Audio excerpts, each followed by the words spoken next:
Dneska tím super výkon, holky to krásně otočily, ještě to je těžký zápas, ale věřím, že to zvládneme a v Madridu oslavím postup.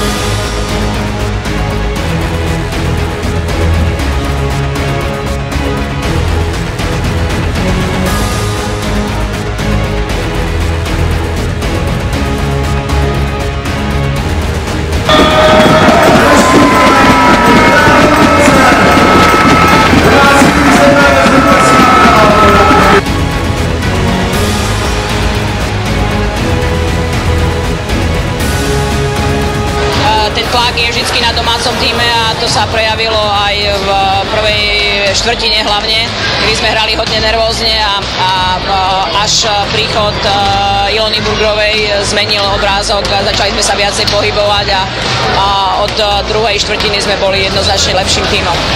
Nakoniec to bolo vysoké víťazstvo a mohlo byť ešte vyššie, ale potom už sme hrali menej koncentrovane s tým, že ešte potrebujeme urobiť jeden krok a ten budeme chcieť urobiť už priamo v Madride.